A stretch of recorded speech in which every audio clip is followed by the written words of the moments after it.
السلام علیکم ورحمۃ اللہ وبرکاتہ۔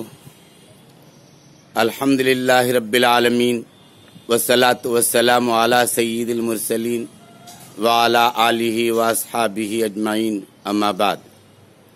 معزز سامعین کرام، آج ہماری گفتگو کا عنوان ہے قربانی کی تاریخ اور فضیلت۔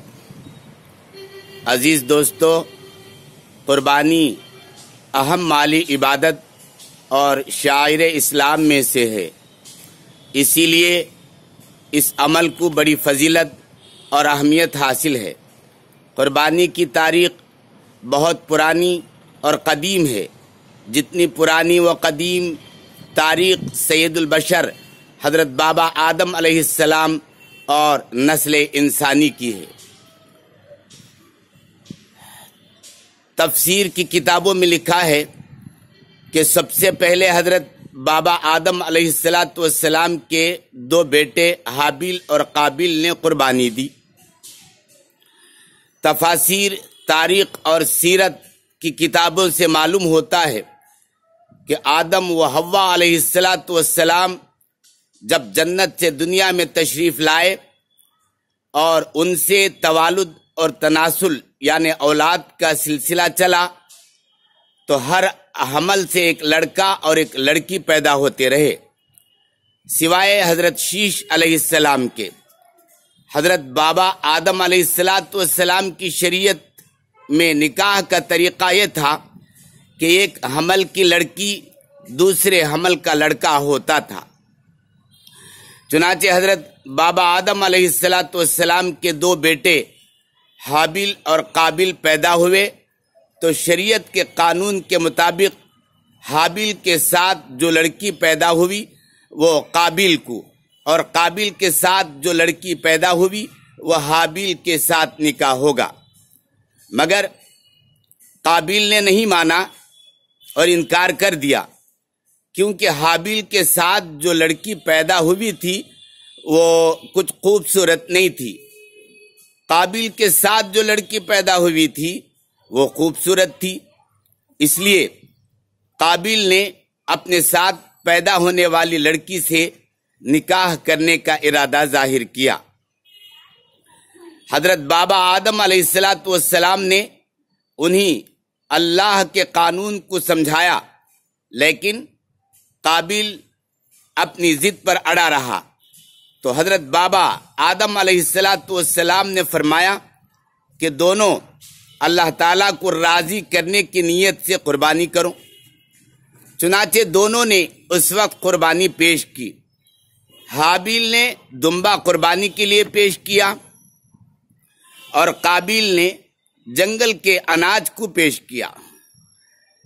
پچھلی شریعتوں میں قربانی قبول ہونے کی علامت و نشانی یہ تھی کہ قربانی کی چیز مثلاً اناج، جانور، روپیہ، پیسہ وغیرہ کسی اونچی جگہ جیسے پہاڑ پر اپنی اپنی قربانی کی چیز رکھ دیتے، قدرت سے آگ آتی اور مقبول قربانی کو جلا کر راکھ کر دیتی۔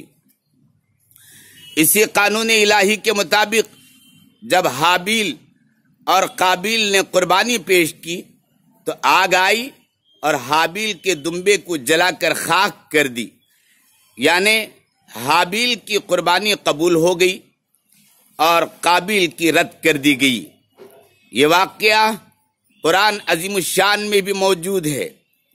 اسی طرح دوسرے شریعتوں میں بھی ہر زمانے میں قربانی ہوتی رہی اور یہ سلسلہ آج تک جاری ہے اور انشاءاللہ قیامت تک جاری اور ساری رہے گا۔ اسی طرح اللہ تعالیٰ نے امت محمدیہ صلی اللہ علیہ وسلم کو عید الاضحیٰ کی قربانی کی صورت میں عطا فرمائی، جو کہ حضرت سیدنا ابراہیم علیہ السلام و اسماعیل علیہ السلام کی قربانی کی یادگار ہے۔ قربانی شاعر اسلام میں سے ہے۔ قربانی کے دنوں میں اللہ تعالیٰ کا قرب حاصل کرنے کے لیے حلال جانور کے ذبح کرنے کو قربانی کہتے ہیں۔ قربانی ایک عبادت ہے، اس کے لیے وہی جانور کی قربانی دینا ہوگا جس کا ذکر قرآن و حدیث سے ثابت ہو۔ چنانچہ کتابوں میں جن حلال جانوروں کا ذکر قربانی کے لیے کیا گیا ہے وہ یہ ہیں: اونٹ، اونٹنی، گائے، بیل، بھینس، بھینسا، دمبا، دمبی، بکرا، بکری۔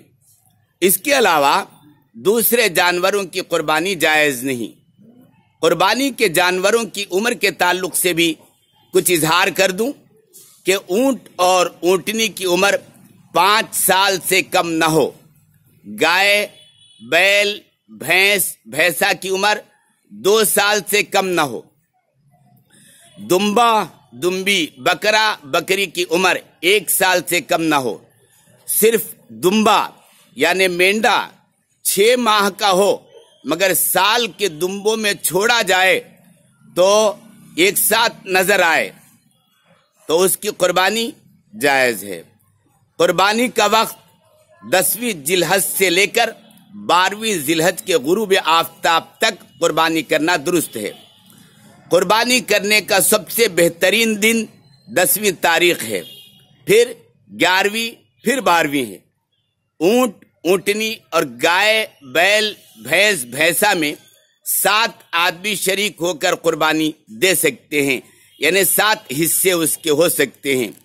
شرط یہ ہے کہ کسی کا حصہ 7ویں حصے سے کم نہ ہو اور سب کی نیت قربانی کی ہو، یعنی ثواب کی ہو۔ دمبا، دمبی، بکرا، بکری ایک آدمی کی جانب سے ہوگا۔ حدیث شریف میں قربانی کی بہت ساری فضیلت بیان کی گئی ہیں۔ اما عائشہ صدیقہ رضی اللہ تعالی عنہا فرماتی ہیں کہ جناب رسول اللہ صلی اللہ علیہ وسلم نے ارشاد فرمایا، قربانی کے دنوں میں اللہ کے نزدیک قربانی سے زیادہ کوئی عمل محبوب نہیں ہے۔ قیامت کے دن قربانی کا جانور اپنے بال، سینگ اور کھر کے ساتھ آئے گا۔ اخلاص کے ساتھ قربانی کرنے والوں کی قربانی کے جانور کا خون زمین پر گرنے سے پہلے اللہ کے یہاں مقبول ہو جاتا ہے، قبول ہو جاتا ہے۔ ایک اور روایت میں ہے کہ حضرات صحابہ رضی اللہ تعالی عنہم اجمعین نے رسول اللہ صلی اللہ علیہ وسلم سے دریافت کیا، پوچھا کہ قربانی کیا چیز ہے؟ تو آپ صلی اللہ علیہ وسلم نے فرمایا، قربانی تمہارے باپ ابراہیم علیہ السلام کی سنت ہے۔ پھر حضرات صحابہ رضی اللہ تعالی عنہم اجمعین نے عرض کیا، اللہ کے رسول صلی اللہ علیہ وسلم ہمارے لیے اس میں کیا فائدہ ہے؟ تو آپ صلی اللہ علیہ وسلم نے ارشاد فرمایا کہ قربانی کے جانور کے ہر بال کے عوض ایک نیکی ہے۔ پھر صحابہ نے پوچھا، اگر اون والا جانور ہو؟